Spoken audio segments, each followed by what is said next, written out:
Hello, everybody, and welcome to our second attempt at this same live stream. Yesterday, if you were here with us, we had a technical issue, and we screwed up the sound. I screwed up the sound, and then just now, when I came in, I had no video and had to restart my computer. So something is not wanting us to do this live stream. But Yeah. Well, we please, look good. yeah, please let us know that you can hear us okay, and are we centered on the screen? And hello to everybody who's in here. Hi, Jan. Oh, hi, Cassidy. So, yay, we look good, we sound good. Okay, I'm not going to touch anything. Cassidy has promised to behave, and everything should be fine. It's good to see you guys, and see you again for the people who were just in the Nexus class that we just ran. So, yeah, try to behave. All right, we're gonna start again, but for the intro for anybody who's new, and I know we are getting new people in. My name is Susan. This is Philip over here, and we are co-hosts of the Neogenian Oculus, where we talk about all topics Neogenian. Everybody normally comes right from Morg Official's channel, and we welcome you all. This is the place to ask questions. This is a great community. Yeah. So, And thank you for liking and sharing and subscribing to our work. We appreciate that. yes, and yeah, if you like and subscribe and share, that's wonderful. If you join the channel, you get to come to our member live streams. You get the emojis always, but you get to come to our member live streams. We have a wonderful community, and once a month we do a member live stream. We are doing it right after this one. The link is already posted on the community board and under posts. And it's good to see you again, Angela. Thank you for coming. So I think what we're going to do is hop right in, because we have kind of a lot to discuss. Yeah. And we'll come in and talk to you guys too. But I think So this one is actually a continuation of last stream that we did, which was 2 weeks ago. Yes. And it was a very popular topic.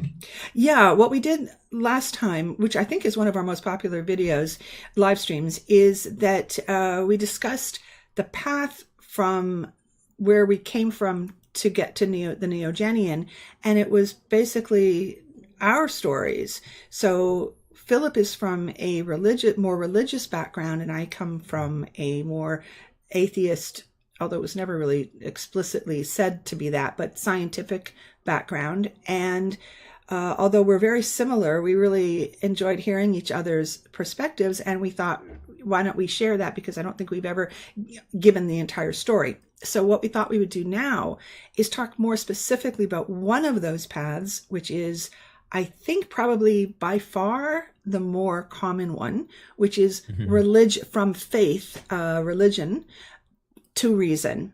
And so, Philip, you're going to hop in with anything relevant that I know that you have to say. What I thought we would start with, though, is some statistics, because when we started thinking about this, I thought to myself, well, what are the numbers? Like, what are the numbers of people who leave religion, and where do they go? And it's interesting to think about that. Yeah, I thought, where are we starting from? Like, what are we talking about here? And I just Googled it and came up with a lot of statistics through the Pew. There's several different places where you can get statistics, but I got them from Pew Research.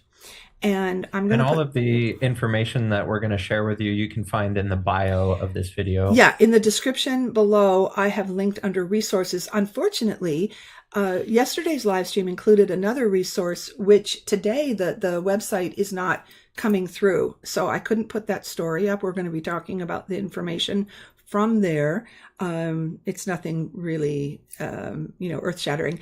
But later, if I can get that link to work, I'll add it to the description. But the Pew Research data is so unbelievably detailed and complete that if you're interested in that, I highly suggest clicking on some of those links below.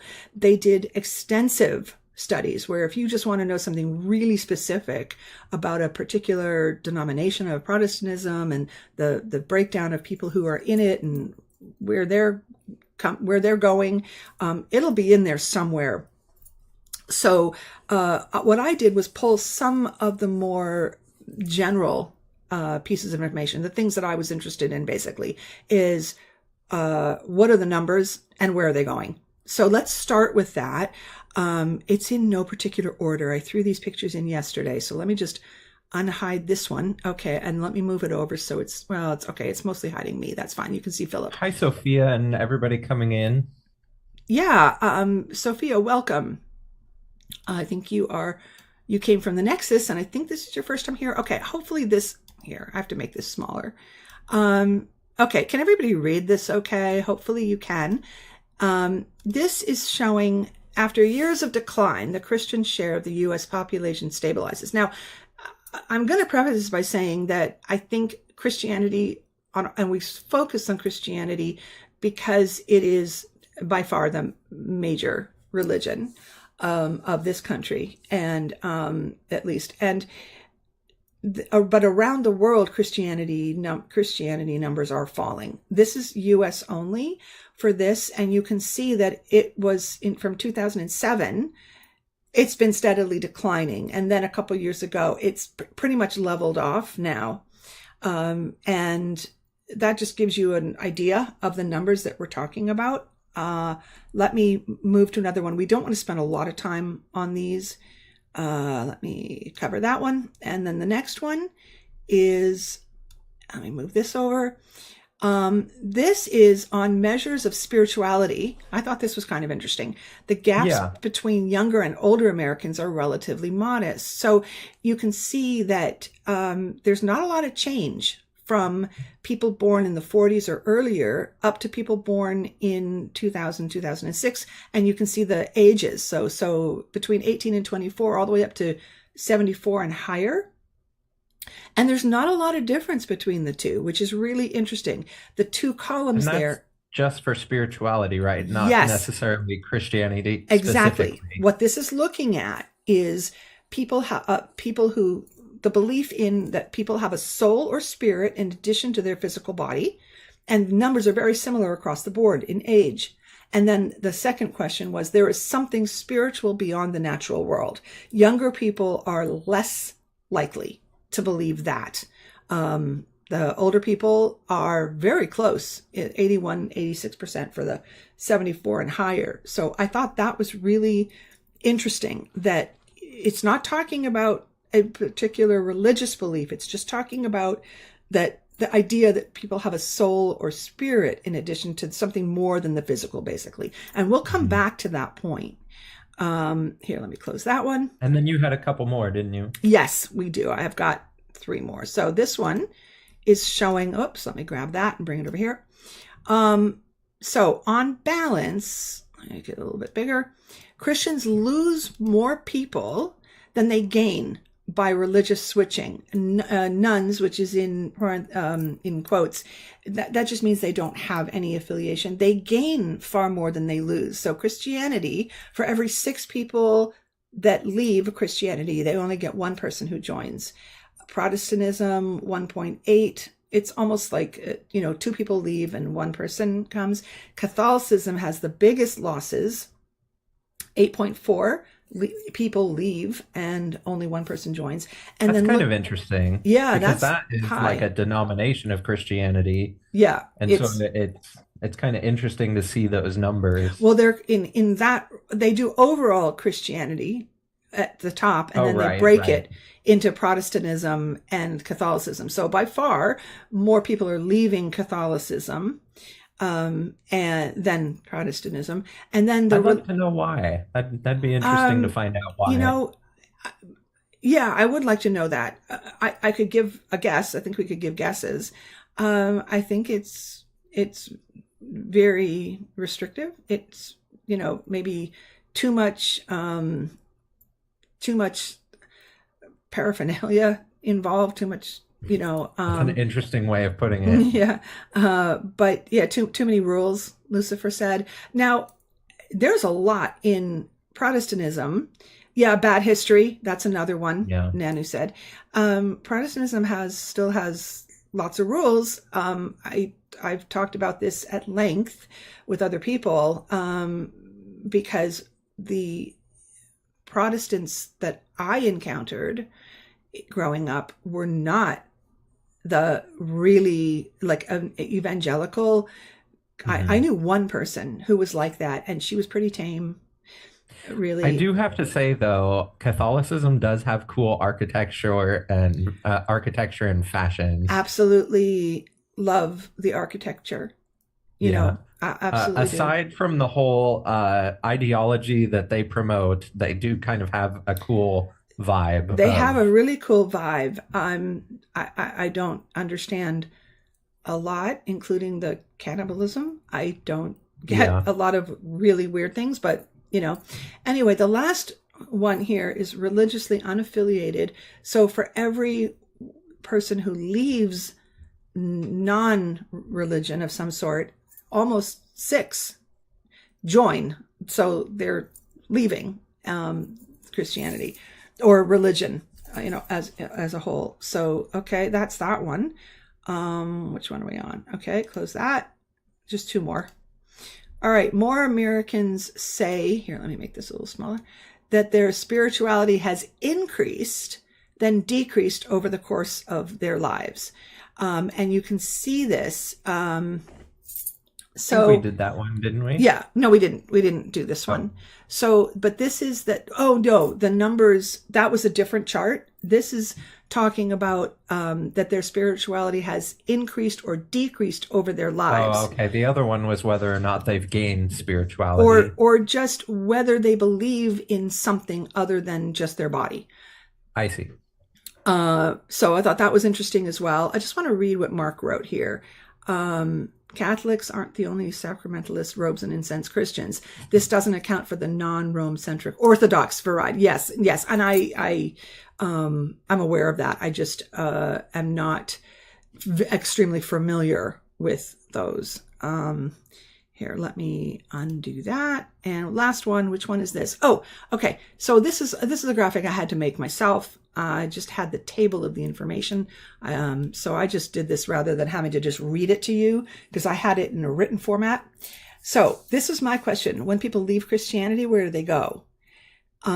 So their destination, the people who go to the unaffiliated, which is atheists, agnostics, or just nothing in particular. Just they say nothing, I don't have anything specific.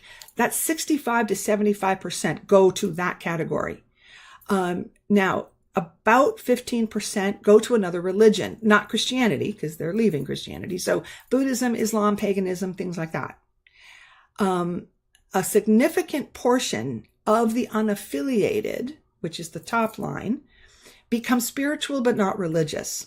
And that is something that's very new agey, I think, where it's something that I even said, because I wasn't religious, but I would say something like this was years ago, where I'd say, well, I'm spiritual. And what that means is, and I think that goes with the graphs that we saw where people aren't religious, but they do believe in something beyond they're just their body.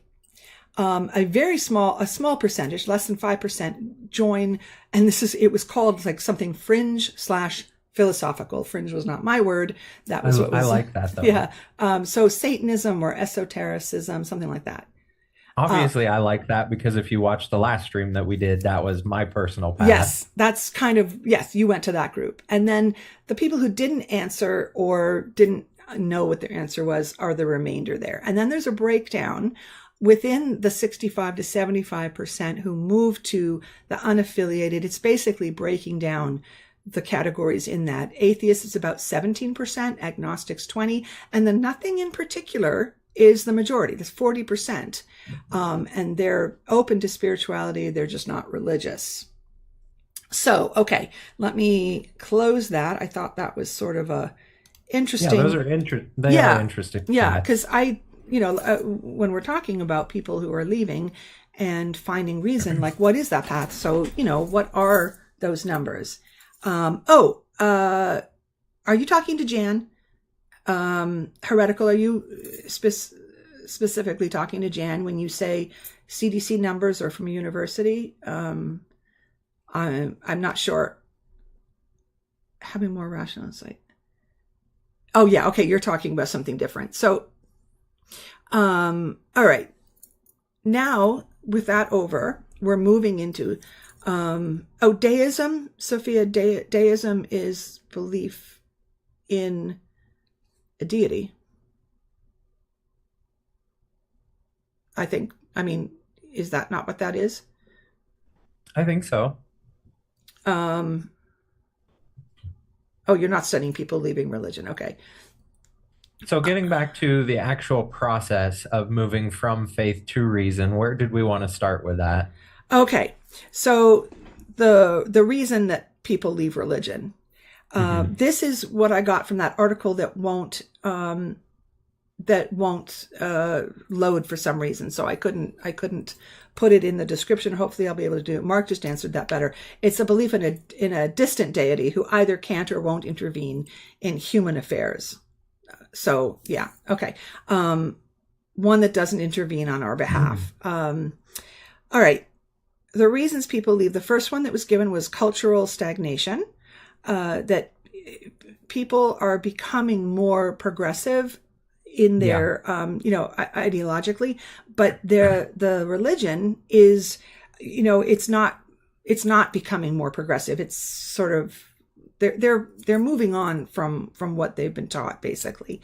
And one of the reasons is they're outgrowing their faith. But one of the reasons is the LGBTQ, sexism, gender, racism, things like that the religion is not keeping up with now how they're interacting in the world, and rightly so. I don't know if in my personal journey I would say that I necessarily outgrew the church, but it does sort of feel like that, because when you're seeking answers and you don't get answers that satisfy you, you do kind of move away from the thing that can't give you fulfillment. Yeah, and I think this would be one of the main issues for people. Thank you, Ryan. Ryan just gifted 5 memberships. That is so nice. Memberships are fabulous because, we benefit from it, but I love seeing the fact that now we have new members who can come to the member stream. So it's a really, really nice all around great thing to do. Thank you so much, Ryan. That was really sweet. So yeah, cultural stagnation is the first thing that they listed for the reason why people are leaving. But there's also, and this is another biggie, religious or spiritual trauma or abuse.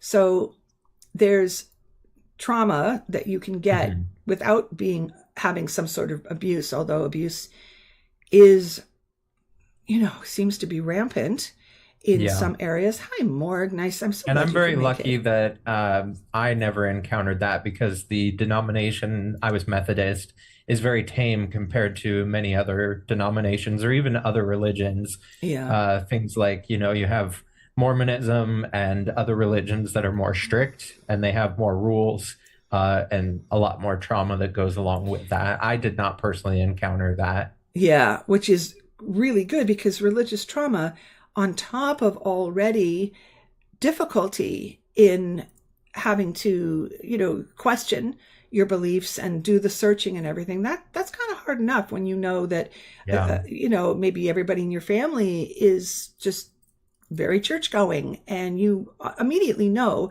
that you're doing something that's against that. So, and not only that, it creates an extra layer of difficulty, because not only are you trying to find the rational truth that explains existence and reality, but then you also have work to do in terms of healing from what you experienced in that ideological time frame that you were religious. And that's a point that we're going to get to and talk more about further down in the process.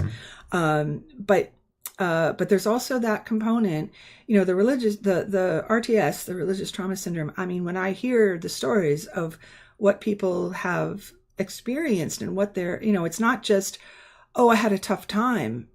It's legitimate trauma that causes anxiety and really just very much distress that they have to deal with on a daily basis. Can you imagine? It's hard for me because I wasn't raised like this, but where you think that by leaving the church, by your intellect is telling you that this doesn't make sense and it's wrong what my church may stand for in terms of LGBTQ or something. And at the same time, thank you, Morg. But at the same time, you're taking what you've been taught and you're not practicing that anymore. I can't imagine the fear and anxiety that would go with that you have to fight on a daily basis so that you're not, paralyzed with fear of this punishment that you've been told will happen to you. I know we use the analogy all the time of having the hooks in you, and when you're leaving religion, you kind of have to pull those hooks out. Yes. For me, you can't pull all the hooks out at once. So there's still kind of little hooks here and there. But for me personally, the last hook was fear. And when you said that, that reminded me of that. And not necessarily fear of the repercussions, which we're going to get into, but also you have the fear of everybody saying, well, what if you're wrong? Because then that instills the self-doubt again. And it's almost like a way to get people back into it and say, well, what if you're wrong? What if you're going to burn in hell for eternity? Well, that was one of the last hooks for me. That's why they try to use that. That's the Pascal's wager, yeah. Where, and I mean, we can stop and talk about this for a second because it always brings up the same thing to me when I hear that, when people say, but I don't understand. Why won't you just go along with this? Why would you risk that? And Pascal's wager is the last hook. My thought on that is, okay, and somebody please answer if you have an answer for this, because this doesn't make sense to me. If God is all knowing and I'm just thinking to myself, okay, well, you know what? I'm going to take the safe bet and I'm going to go along with the religion. I don't actually believe it, because you can't force yourself to believe something. You can force yourself to go along with something and not make waves and not speak out against it. You can do those things. And I know many people that have said to me, I would rather be religious than be wrong. But here's the thing. You can go through all the steps. You can go to church every Sunday. You cannot speak out against it. You can do all the stuff. But inside, if you cannot make yourself believe something that ultimately you don't believe. Now, here's my question then when it comes down to this. When people say, why don't you just go with this so that you don't end up in hell, burning for eternity? If God is all knowing, God's going to know that I don't truly believe it. Yeah. So what I'm really doing is just faking it. And how would that please God? Fake it to make it. Yeah, but I'm fake, and all-knowing God would know that you're faking it. Exactly. So then it brings up another issue, and I know we're really going off topic here, but it brings up another issue, which is, what kind of God is that? If God accepts that and says, well, all I really care about then is that you just follow these rules, but not whether or not you actually believe. I mean, is that what they're going for? Because you can't, if God isn't all knowing, you're not going to fool God. And so what you're really saying is, I don't really believe this. This is a bunch of crock, but I'm going to try to fool God and live this way. And then God will be like, okay, then, yeah, that's all I wanted. Don't you think God actually really wants you to believe? So Laura says, Susan, I was in denial for a long time, trying to, hang on, it's moving so fast, trying to convince myself that the excuses like God's ways are higher than ours, except for believing Christians, was saying I was deeply in denial. I think there's a lot of denial on how the logic of this works. I think a lot of people don't even want to think more about it. They just don't want to go to hell. And so in their minds, they're just at that point where I'm just not going to go to hell, so I'm going to do these things, and that therefore I won't have to worry about going to hell. And my thing is, that's not a reason. That's not a good reason, because God will know that you're not really. It's not really true. That's not really true for you. Yesterday, before we were supposed to go live, I had actually thought of another analogy that I hadn't thought of before, and that's the magnet analogy. So I kind of came up with it on the spot, but I was thinking about faith. And faith is sort of like a strong force that's keeping you attached to this ideology. It's kind of like a magnet. You're drawn to that. And when you're kind of doubting and you're in denial of, Christianity or whatever, it kind of feels like you're pulling away and you have that resistance of trying to pull away from the really strong magnet. And sometimes you ignore your doubts and you get yanked back to that. Or sometimes people give you like a comfortable verse, or they sit you down and they try to talk you back into it. That also yanks you back to the magnet. And it takes a lot of work to fully break free from that force to be able to think clearly and understand that this was the path for me. And I don't believe in all of that stuff. Yeah, life is always more complicated in reality than in our heads, because when you're just discussing it and when you're thinking, or talking to somebody who is trying to move away from religious, my tendency would want to say, well, it's a bunch of bullshit. Why don't you just walk away, without recognizing that there's a lot of nuance in there. There's a lot of stuff that people need to deal with. It's not that simple always. I want to go up because I can see that we got, it's actually a super chat from Heretical. Thank you so much. And Heretical says, my daughter went to church with her grandma, came home with hives from the stress. I'm trying to encourage her to talk about it in the Citadel. That's awful. I can't see that. That's why I say, so stuff like this can be child abuse, because, they don't take into account that some people won't take it seriously, and maybe inside think to themselves, this is a bunch of crock, but I'm just going to go along with it so I don't go to hell. And other people, and it depends on the person. It depends on the kid.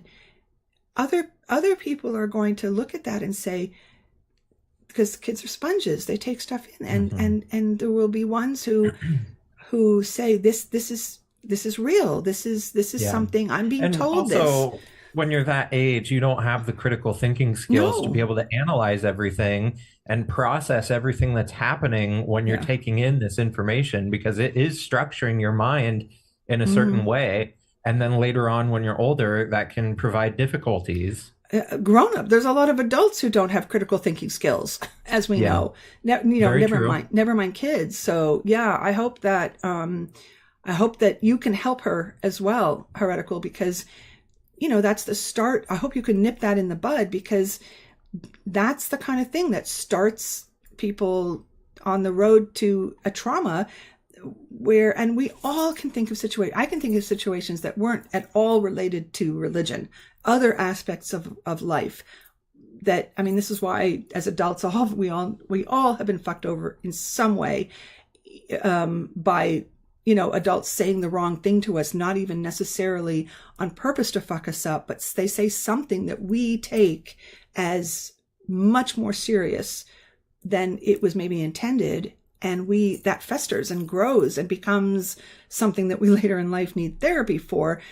But when you look at religion, and I know I'm probably going on one of my rants again, but when you look at religion, it's specifically almost designed for that purpose. It's designed to produce fear in you such that you will fall in line and do the right stuff, because who else and it's a highly effective tool. It is a highly effective tool, and who else puts that to the point that they've been doing that for hundreds of years. And who else puts that kind of threat over you? And one of the things that you will see in so many social media exchanges, if you're watching people argue back and forth about God and belief in God, when the Christians, usually a Christian, finally gets mad at the person who's trying to debate them, the Christian will usually end up with, well, have fun rotting in hell. Yeah.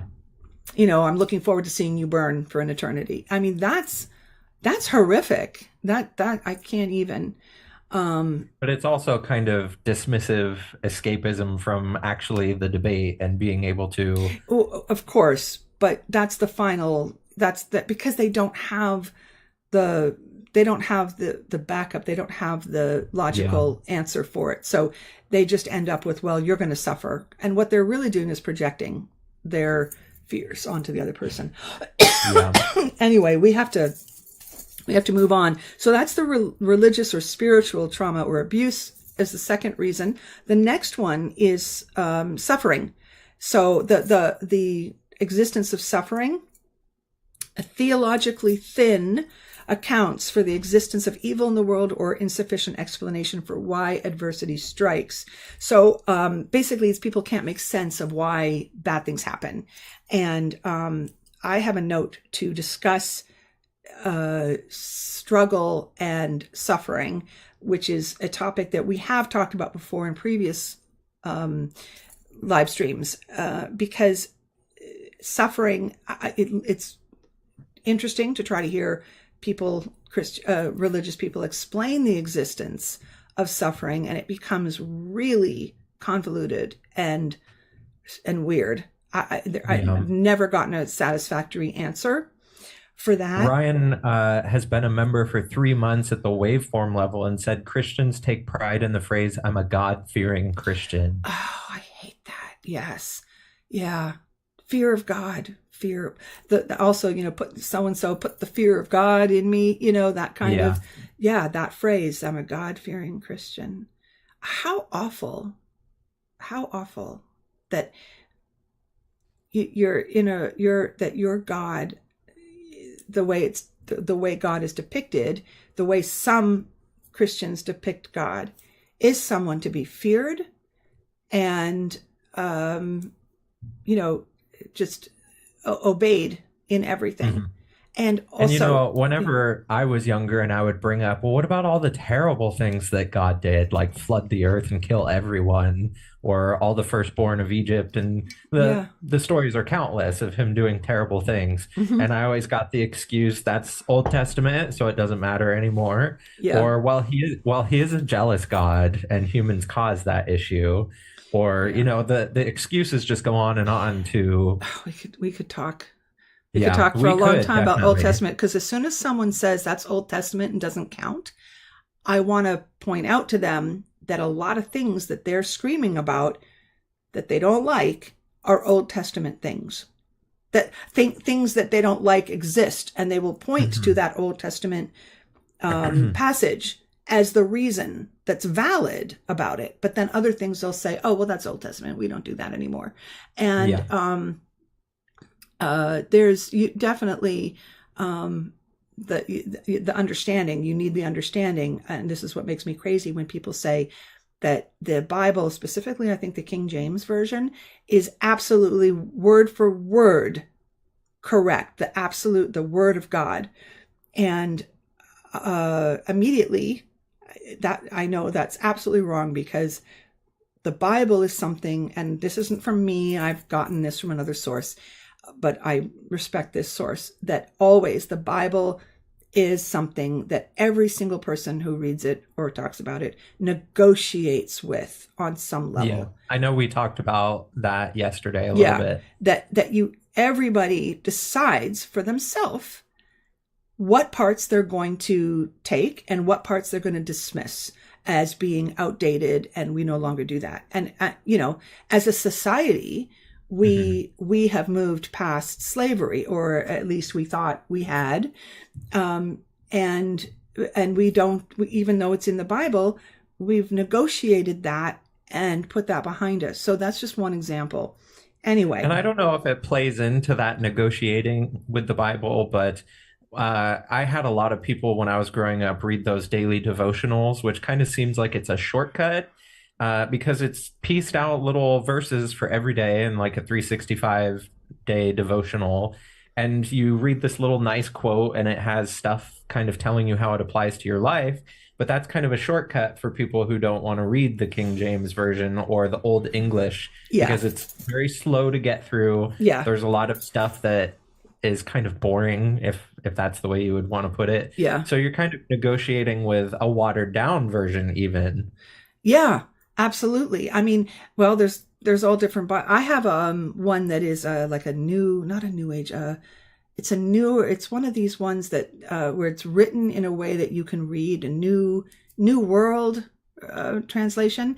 And I don't know whose it is. It was like a Life Application Bible or something, because I wanted one that also had like passages, like the areas. It's huge because it has places where they explain what things mean. So when you read something, you can go over here and you can read what they tell you about it, which is usually, I would check when it was something horrific, like how are they going to explain this? And you go over to the footnote or whatever, and they tell you, well, you have to remember that God loves you.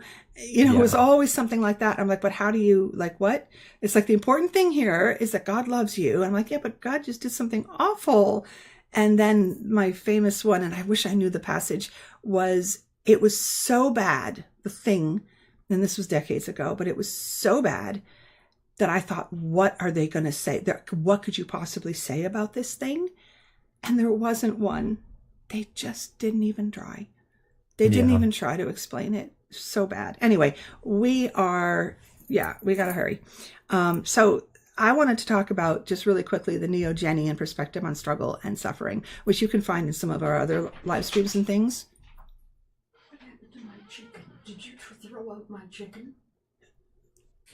No, I'm on a live stream. Yeah, I know. I don't have anything to eat. I need dinner. That was my mom. Okay. She thinks I throw away her chicken. I didn't. Okay. Suffering and struggle. Throwing away chicken would be a struggle, not suffering. For my mother, it's definitely suffering. How dare you throw away the chicken? It's in the freezer, I'm pretty sure. For you guys, I love my mom, but her memory is so bad. That's why I live with her. And yeah, okay, that was a first for her to walk in. Anyway, suffering and struggle. Suffering is what we as Neogenians are trying to minimize in all ways. Struggle is not a bad thing. It's not synonymous with suffering. Struggle is overcoming things. It's how we grow. Very necessary for our personal growth. Yes. If you don't struggle, you won't learn, you won't grow. But so for example, math. We just came out of the Nexus class where we're talking about some heavy duty math things, and it can be a struggle. It can feel like a struggle to learn that, to go through that. It can be a struggle to learn a language. But does that mean that you want to avoid it? No. It means, because you'll be rewarded at the end of it with being able to speak another language. You can learn Italian so that you can go to Italy. Or, whatever, just enjoy speaking Italian. Suffering is unnecessary. I don't even want to say unnecessary struggle. Suffering is when you don't have access to basic things that you need in order to live. If you don't have access to food, you would suffer. If you don't have access to healthcare, if you don't have access to, shelter and clothing, things like that, that kind of suffering can be eliminated. We can work together as I probably am in trouble, Pooks, but suffering are things we can work to eliminate. And in the Neogenian system, that's what we want to do. We want to minimize it. I don't know, you can get rid of it completely, but struggle. And it'll be a slow process. Yeah, but struggle, no, we need to understand. We need to understand the difference between the two, basically. Struggle is like leveling up in a video game. Yes, exactly. I think Morgs used that analogy a lot. All right. Very quickly, the last reason people leave religion is they don't like being labeled. So they just don't want to, they're just tired of that. That's, I think, one of the reasons why they say, I don't want to be thought of as evangelical or religious or just even Christian. Or no longer associating with that label. Yes. So that's, I think, one of the reasons why just saying spiritual, which is a label, but it's not a specific one. All right. So that's the reasons we leave. Now let's get on to the process of leaving, because we're running out of time. So the first thing that came to my mind, Philip and I were talking about what is necessary to start this process, is that you need to be able to entertain some degree of doubt, some questioning, some ability, even if it's small, And that to was huge question. for me in my personal journey. And one of the biggest things, I think I've told you this story before. I asked somebody a question about prayer, and I can't remember exactly how the conversation went, but it was basically the answer I was given was God doesn't intervene on behalf of mankind. Because I think I was saying, what's the point of prayer, or what if prayers aren't answered, or things like that. And I was told, well, God doesn't intervene on behalf of mankind. And I was thinking, well, then why pray? What's the point of it if God doesn't intervene? Because supposedly he wants mankind or humankind to Yeah. grow and become wholly on their own, I guess. I don't know. Philip, write this down, because Worthy of his image. we could do an entire live stream on some of these questions if people are But it was interested. more than just that. There's so much doubt, and they're like little pieces that kind of eat at you, and they build and build until finally you're just like, I'm done with that. And that's what made Yeah. me think of the magnet analogy, because in my personal efforts of leaving Christianity, I felt that force kind of pulling me back with the fear of being wrong, and all of the things with people trying to reconvince me that this Yeah. is the way. But it didn't work out that way for me. Zeus said, and yet everyone says, I'll pray for you. I hate Yeah. that. I mean, oh God, we don't have time, but I will write that down. And we can have a whole thing on just the question of prayer and why people do it. This is huge for me as someone. If I wouldn't pray for myself, why do I want you to pray for me? Well, what good does it do if God? I just don't. I've never understood that. If God's going to do what God's going to do, apparently. If It's thoughts and prayers sanctioned by the church. Yeah, people have prayed for. In other words, okay, I just have to say this really quick. If God's going to do something, if God's going to save your child from dying from a horrible brain cancer or something, and you're praying, you've got the whole community, everybody's praying. And is God only going to save your child if you ask for it? God wouldn't kill your child from brain cancer, if you prayed. And the other question is, so it's so gross. It's really, something's really wrong there in this system. So they haven't thought something through, or I'm missing something. The other thing is, if God requires that, that's gross. But also, when God doesn't save your child, and people say, oh, well, God works in mysterious ways, and he wanted your baby or whatever, then what's the point? If God's going to do what God's going to do regardless, then why bother praying? So I don't understand. Why would God listen sometimes and not other times?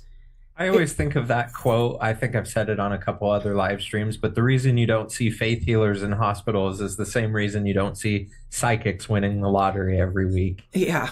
And I mean, and the other visual that comes to mind is when the tornado goes through and one house is left, and that person is like, God is so good, God spared my house. Mm-hmm. But all my neighbors are dead, all their houses are gone, but God is good. I don't understand. Yeah, I always thought that with like God bless America and stuff like that. Why would he bless this country rather than all the other countries that he supposedly created the inhabitants of? Yeah, exactly. It's so weird. And then of course God is going to bless every single sports team, and then just apparently, because they're all praying to God and they're all thanking God afterwards if they won. But what that means is that God didn't answer the prayers of the other team. Anyway, enough, because this is so weird to me. All right, so you have to be able to entertain some form of doubt, no matter how small. The next step is you need to be open enough that whatever answers you get from your questions, you will think critically about and not just accept them if they're just the answers that they give you. Like, let's say if you go to a minister or whoever the religious person is and ask, and they give you their standard answer to placate you. So if you're just going to be placated and take the dogmatic answer, then that's not enough. You have to be able to have some critical thinking like you did, where you're like, it's not Yeah. making sense. The next step is you're going to get some pushback. You're going to get repercussions. And that could include shunning. I know my husband was in the JWs. He was raised JW, and he wasn't really shunned. He wasn't disfellowshipped because the family dynamic was a little bit weird, with his mother being very JW and appreciated in the community, and his father kind of not. I think they were looked at. His father and Brian, my husband, were And looked at. I was very lucky to not have any of those repercussions. Like there was disappointment that I was no longer going to church and that my beliefs were no longer parallel with other people that I know, but I didn't face any shunning or Yeah, they anything don't like have that. shunning in Methodist, do they? Yeah, no, but Okay. also no personal shunning. Yeah. Yeah, no avoidance of that. Well, you Yeah, also weren't in Methodist isn't teaching you to only um, associate with other Methodists. right. Yeah, okay. With JWs and others that are like that, they have a much harder indoctrination and social pressure, Mark says, and it's absolutely true. I thought that my husband's situation was pretty severe, because he has trauma over it, although his family members will swear they didn't do anything to really hurt him. But he is still angry at his age. But I've also heard stories from JWs who did come from a JW environment that was much more severe than what I think the one in Canada where my husband was from.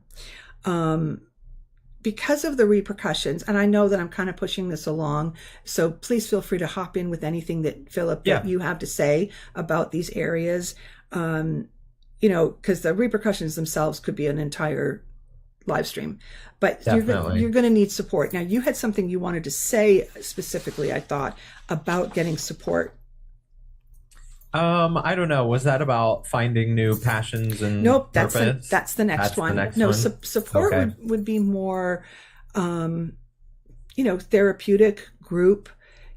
Some online resource. There's going to be something kind of like our community. A lot of people who have come to the Neogenian community were formerly religious. Yes, although we are not not therapists. We're or not therapists. Professionals. Yes. So when I just saw Michael comment, when people get scared, they pray. Absolutely. I know that. Yeah, it comes down to somebody. What I meant though is it just kind of feels nice to have that support structure of friends that are also like-minded and have had similar experiences. Yes. So that kind of support, yes, to be in a community of people who understand your situation and can talk to you about it, where you know that they understand, that they've been through it. Not everybody here has that, but I think a lot of people do. A lot of people have that. So yes, very helpful. But remember, nobody here, I mean, unless you're a therapist, is actually trained for. So if you need more serious help, please find it, please get it. And there are a lot of resources out there. The next one was that you came up with was finding new purpose and passions. And that's a really important. I think part of what made me think of that is because I've always loved art. And when I was religious, it seemed like certain art and certain elements of art was taboo. And I really got to explore that after leaving religion. And so when I said finding purpose and passions, you have to have something that can drive you, like purpose that I found with the Neogenian system, but also having passions like for art.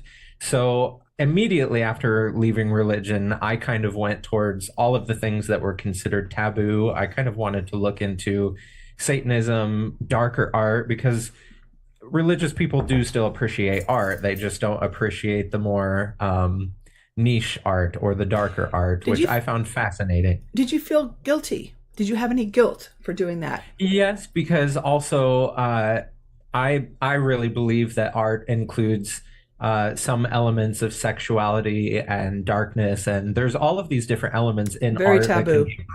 Yes, but they can be appreciated in certain context. And so I found all of those things liberating to fully express oneself through art. And that's kind of what I meant by your passions, finding Yeah. things that you're passionate about. But did you feel guilty when you first started like did it feel weird like, oh, I'm doing something that's wrong Yeah, or a little bad? bit. Okay. Yeah, And a that little bit.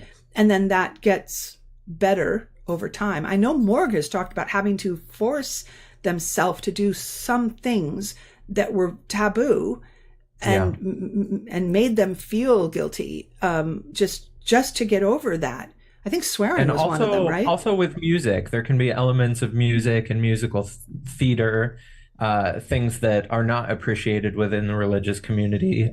Certain artists, Yeah. I'm sure you can name a handful off of your hand, but very much the theatrical aspects that were darker. Also, I appreciated.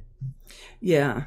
I think, yeah, the bad words. Yeah, saying bad words. Yeah. Absolutely, I So think is when one. I left religion, I immediately jumped to Satanism, non-theistic. So I kind of looked into Anton LaVey's work, and I saw like some pictures of him doing some of his rituals and stuff, and it was very theatric. So he had Very. naked women, he had altars and skulls and all kinds of things, and I found that fascinating. But I also really liked the philosophical concepts behind it, which promotes individuality and, all of these different things. But it is also a very selfish ideology. Yeah. So I kind of eventually moved away from So that. how old were you again? I know you said last week, but how old were you again when you started first looking into that? Probably 13, 14. Okay, and Yeah. that's really formative age. What did your mother know? Like both your parents, but specifically your mother? 'Cause Yeah, so it kind of started with music and the dark imagery with music. And then I looked more into the dark imagery, and that's kind of what bridged me a little bit into Satanism and the symbology behind that. They definitely knew and they definitely didn't like it, but they didn't think I was in danger or they anything didn't like try to that. take any books away or any music away.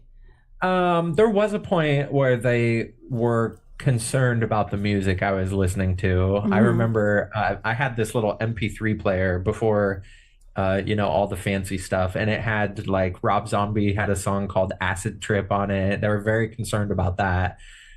Just other things like that. So they were concerned and they talked to me about it, but they didn't take all that away or Yeah, restrict me in any way. that's great. That Yeah, yeah. I don't know necessarily if maybe that was they were concerned about that leading to potential drug use because of songs like with a title called Acid Trip. I don't know. And that I never just remember happened, so I no just worries. remember yeah, I just remember that window of time was very uncertain. Uncertain for me and also uncertain for my family because they weren't Yeah. sure. None of my family had ever done this before. Nobody had ever left religion and kind of went the opposite direction, Are your especially so quickly and so radically towards yeah. Satanism. Are your siblings still religious? Yes, They I believe are. so. I They don't are. talk to them about it, but I believe they are, yeah. Yeah. Your family just doesn't get in your face about it, is what I how Yeah. I understand it. Yeah. And they I, I've allowed pretty much I've pretty much gone my own way. yeah, but you're so lucky they're good people because there Yeah. are you can easily see how it could have gone very different. And Right. it And that's why I does. said earlier I was lucky I never had any of the personal shunning because even if you don't get shunning from the religious institution, behind the scenes there are certainly family scenarios where some people are shunned by their family because No. they're no longer religious. Like you're Oh, the disappointment or yeah. the black sheep. Oh, there's people who are kicked out and that's it. And they don't hear from their families. They're Yeah. not told if a family member is sick or died. They're just disowned. And Yeah. yeah, so you know, I can't imagine anybody disowning you because you're so Yeah, I think wonderful, I but got more pushback about the tattoos than anything because really, I was told I was destroying the temple that God gave me, that my body was a temple, and I was told that my body was a temple and I defiled it. But wow. at that point, I was so past religion that I just brushed it off and was like, I don't Yeah. care. Well, my mother freaked out over my first tattoo, which is this one. Yeah. This one. Um and I I think remember that my response was actually, it was an older person that told this to me. And yeah, I think my response was actually, well, your body isn't too hot either. So that's funny. Yeah. Sorry. Well, I've always kind of went to comedy. yes, you have that, Yeah. which is really wonderful. Whereas I tend to go more defensive and angry. But, well, Yeah. it depends. It depends on the person, because I can also go into a very logical, let me explain to you kind of Yeah. situation. It's only when they don't accept me and I don't understand why not, when it doesn't have any effect on you. Thank you, heretical. Yeah, my But I mother. think the point that I think the point that we're getting at is it's important to establish a strong foundation. So we're talking about moving from faith towards reason, which is the name of the live stream today. And Yeah, so I think it's important to highlight that once you walk away from a religious institution or ideology and you're kind of just out there trying to understand existence and figure out what reality is all about, it's important to establish a strong foundation to work from.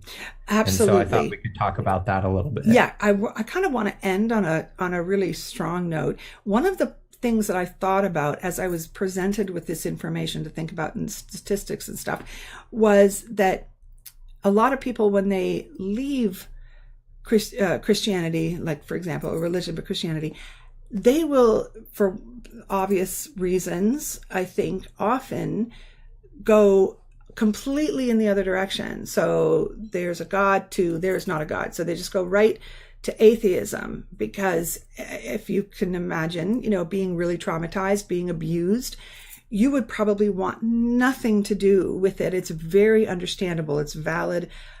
I get it. I think we can understand that. But it's kind of sad when people do a complete 180 to atheism, because it then denies any divinity. It denies any sense of something beyond just the materialism aspect.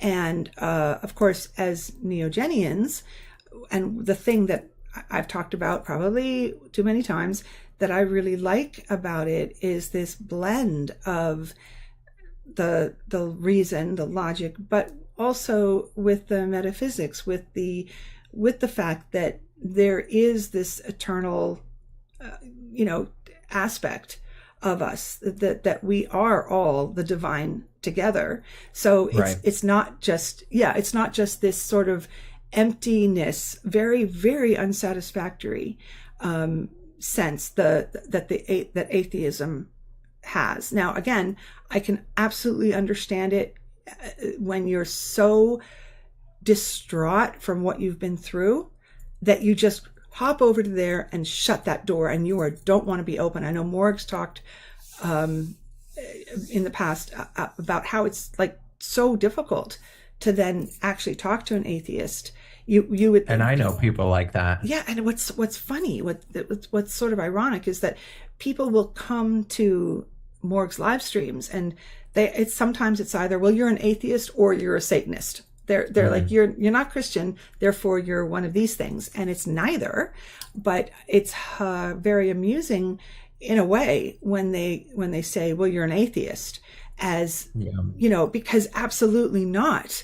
Atheism is so different from Neogenian.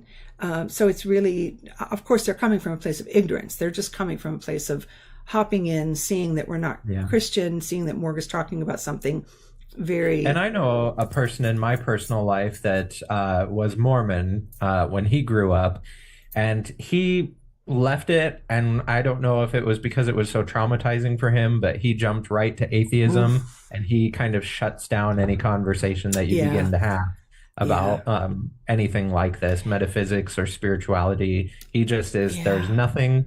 And that's what I've settled on. And it's something that I don't really know the angle to take to start to have a conversation. I haven't really thought about that one too much, because the only times I've really talked to basically atheists would be my parents, who were not self-proclaimed atheists. They just didn't have a religion. They just didn't have that. So it was more like a default position.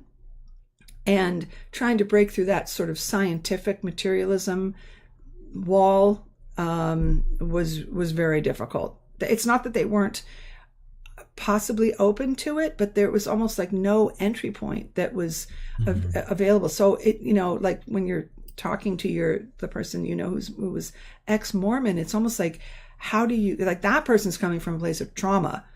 So getting anywhere near some sort of a God thing would be very difficult for that person. Yeah. Really quick, just before we wrap up, I wanted to say thank you to Flower Dragon Laura, who's been a member for 33 months and says 33 months, time flies when you're having fun. Thank you so much, Laura. And Thank also you. Patricia Van Winkle, who has been a member for 26 months at the Wavelet level. Thank you guys for supporting so much. It means a lot to us, and it also means a lot just when you show up. And I can see in the comments that there's been a lot of new people in here tonight. Me too. I just noticed that. Yeah, absolutely welcome to the Neogenian Oculus, and please like and subscribe. And if you feel like it's something that you enjoy, feel free to join our channel, which if you do it at the lowest tier, I think it comes out to like $25 a month or something. No, $25 a year. Oh, that's it's what I like meant. $2 a month. Yeah, sorry, I misspoke. All you need is the lowest level, which is like $2 a month. Low. Yeah, we set it like that so that we could get more people, so be more available to people. I want to see what your tattoo is. I desperately want my next tattoo, and I just need to find time to do it and find the artist to do it. And then once you become a member, you get access to our members only streams, which is going to happen right after this one.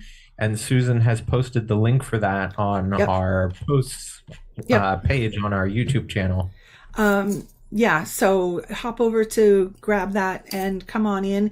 Give us just a couple seconds, and we'll be right in for that. And we're going to sort of continue this discussion because we didn't have time to really go over the comments in here. We've just been sort of talking to get everything in. Really glad you liked the stream.